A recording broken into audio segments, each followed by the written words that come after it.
जय हिंद दोस्तों, स्वागत है आप सभी का अपने यूट्यूब चैनल अमन प्रयास जीके जिस पे। जैसा कि दोस्तों आज है 5 दिसंबर के दोस्तों आपका सेकंड शिफ्ट का एसएससी सीजीएल का दोस्तों एग्जाम समाप्त हो गया है। तो जिन लोगों का एग्जाम था आशा करते हैं दोस्तों कि अच्छा गया होगा। तो आज की इस वीडियो में जानेंगे दोस्तों 5 दिसंबर के सेकंड शिफ्ट का दोस्तों आपका एग्जाम का जो लेवल है कैसा रहा था, और दोस्तों कुछ जीके जिस के प्रश्न देखेंगे जो कि आपको इस शिफ्ट में देखने को मिला है।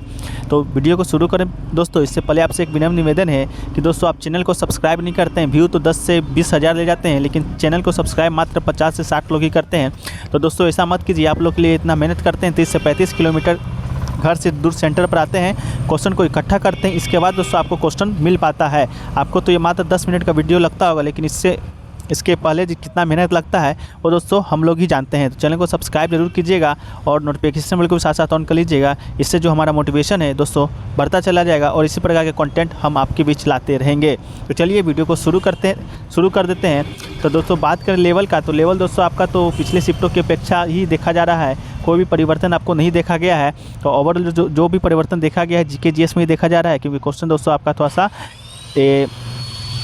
ट्रिकी आने लगा है। मतलब कि पहले आपका ऑटोबायोग्राफी से नहीं आता था, लेकिन अब ऑटोबायोग्राफी को भी दोस्तों शामिल कर लिया गया है।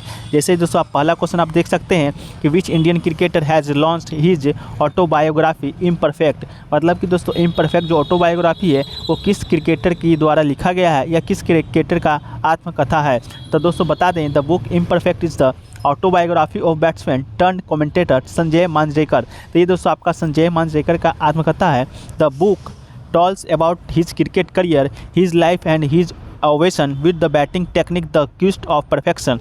संजय मांजरेकर हैं, जो कि दोस्तों भारत के तरफ से 37 टेस्ट और 74 ओडीआई मैच दोस्तों आपका खेल चुके हैं। तो संजय मांजरेकर दोस्तों आपका सही आंसर हो जाएगा इम्परफेक्ट ऑटोबायोग्राफी का। और दोस्तों अभी तक आपने मॉक टेस्ट नहीं लगाया है तो मॉक टेस्ट लगा लीजिएगा और प्रीवियस ईयर क्वेश्चन को भी देख लीजिएगा, क्योंकि ज़्यादातर क्वेश्चन आपको इसी से देखे जा रहे हैं। और दोस्तों लिंक डिस्क्रिप्शन में दिया रहेगा, हमारा कोड APG जरूर यूज़ कीजिएगा, इससे आपको 10% का एक्स्ट्रा ऑफ मिलेगा। तो चलिए सेकंड क्वेश्चन देखते हैं दोस्तों।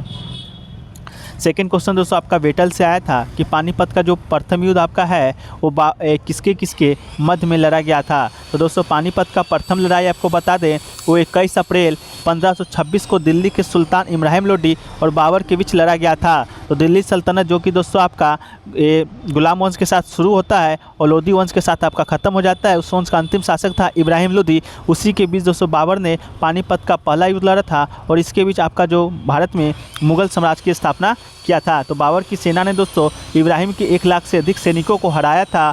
इस प्रकार पानीपत की जो प्रथम लड़ाई है बाबर ने भारत में बहलूल लोदी द्वारा स्थापित लोदी वंश को समाप्त कर दिया था। तो इससे दोस्तों आपका एक और क्वेश्चन दिख रहा होगा, लोदी वंश का संस्थापक कौन? तो दोस्तों बहलूल लोदी। और अंतिम शासक कौन? ये दोस्तों आपका इब्राहिम लोदी अंतिम शासक था। अब बाबर दोस्तों कौन? तो बाबर दोस्तों भारत में मुगल साम्राज्य का प्रथम संस्थापक था और प्रथम शासक भी आपका बाबर ही था, जो कि 21 अप्रैल 1526 को पानीपत की प्रथम लड़ाई में जीतकर भारत में मुगल साम्राज्य की स्थापना किया था। इसके अलावा दोस्तों आपका एक आया था क्वेश्चन कि सुप्रीम कोर्ट ने महिलाओं के गर्भधारण रखने की जो सीमा है वो दोस्तों समय बढ़ाकर कितना कर दिया है। तो महिलाओं के प्रजनन अधिकारियों पर दोस्तों सुप्रीम कोर्ट ने एक महत्वपूर्ण फैसला दिया था।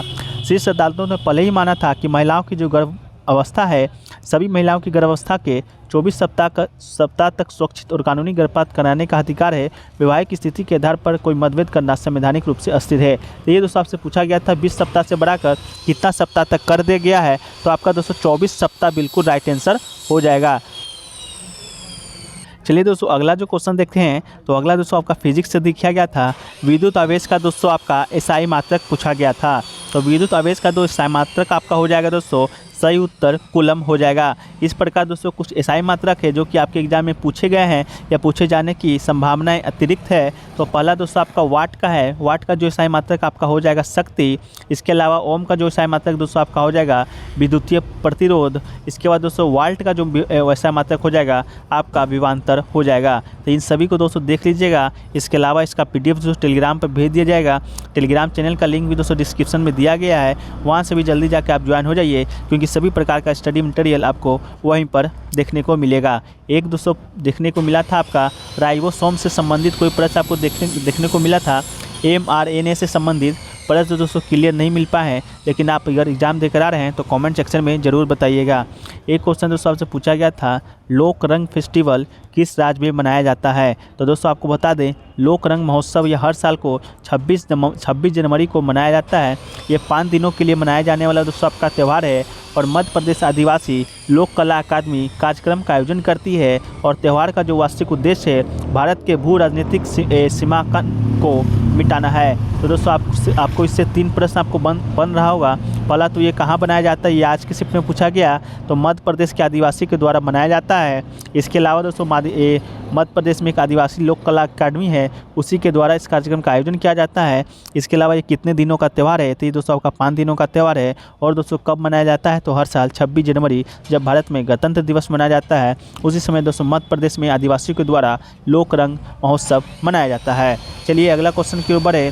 या अगला क्वेश्चन दोस्तों कि अनुच्छेद 25 से अनुच्छेद 28 आपका आर्टिकल है वो दोस्तों किससे संबंधित है? तो भारत का जो संविधान दोस्तों आपका अनुच्छेद 25, 26, 27, 28 वो दोस्तों धर्म की स्वतंत्रता का अधिकार, अंतःकरण की और धर्म के अबाध रूप से मानने और आचरण और प्रचार करने की स्वतंत्रता प्रदान करता है। तो दोस्तों आपका आर्टिकल जो 25 कहता है कि सभी व्यक्ति समान रूप से अंतरात्मा का स्वतंत्रता और सार्वजनिक व्यवस्था, नैतिकता और स्वास्थ्य के लिए धर्म के स्वतंत्र रूप से प्रचार, अभ्यास और प्रचार करने के अधिकार के हकदार है। तो 25 से 28 दोस्तों आपका अनुच्छेद आया था, जो कि दोस्तों धार्मिक स्वतंत्रता का अधिकार माना अनुच्छेद सभी को प्रोवाइड करवाता है। एक क्वेश्चन दोस्तों आर्टिकल से आपका आर्टिकल 120 से रिलेटेड आया था दोस्तों आपका कि दिया गया था आर्टिकल 120 के बारे में पूछा था, ये किससे संबंधित है? तो आपका आर्टिकल 120 हो जाएगा।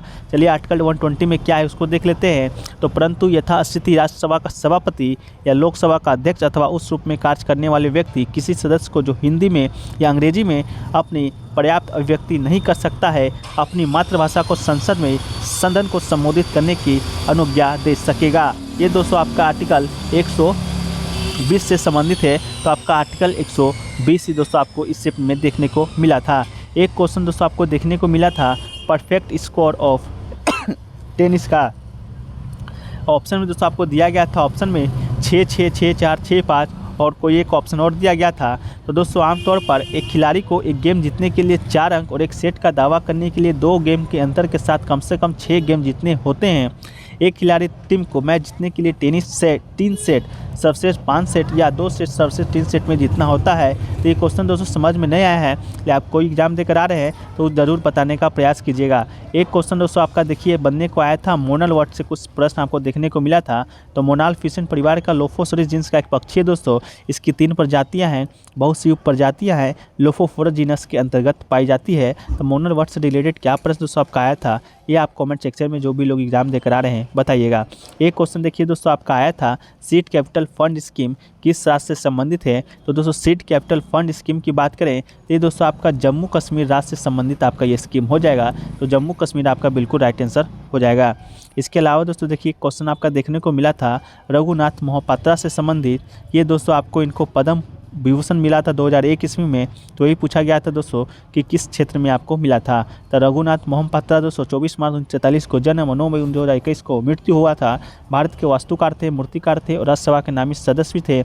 उन्हें वर्ष 2001 में भारत सरकार ने कला के क्षेत्र में दोस्तों पद्म विभूषण और 2013 में 64वें गणतंत्र दिवस के मौके पर पद्म विभूषण से सम्मानित किया था और ये उड़ीसा से संबंधित थे। तो ये दोस्तों आपका प्रश्न देखने को मिला था। और भी प्रश्न दोस्तों जैसे जैसे मिलते जाएंगे उसको कमेंट सेक्शन में या आपको टेलीग्राम चैनल पे अपडेट कर दिया जाएगा। टेलीग्राम चैनल का लिंक दोस्तों डिस्क्रिप्शन में दिया गया है, वहाँ से जाके आप ज्वाइन हो जाइए। तो इसी प्रकार से दोस्तों चैनल को प्यार दीजिए और चैनल को सब्सक्राइब जरूर कर लीजिएगा, क्योंकि दोस्तों 10 से 20 के व्यूज आता है, लेकिन चैनल को सब्सक्राइब उसमें मात्र 50-60 लोग ही करते हैं। तो ऐसा नहीं कीजिए, आपके लिए इतना मेहनत करते हैं, घर से दूर आपके सेंटर पर 30 से 35 किलोमीटर तक आते हैं, तो कुछ तो प्रॉफिट आप देने का प्रयास कीजिए। चैनल को सब्सक्राइब कीजिए, नोटिफिकेशन बेल ऑन कीजिए। इसी प्रकार से कंटेंट हम लाते रहेंगे। चलिए मिलते हैं आपका थर्ड शिफ्ट के वीडियो में, जब तक के लिए जय हिंद, जय भारत।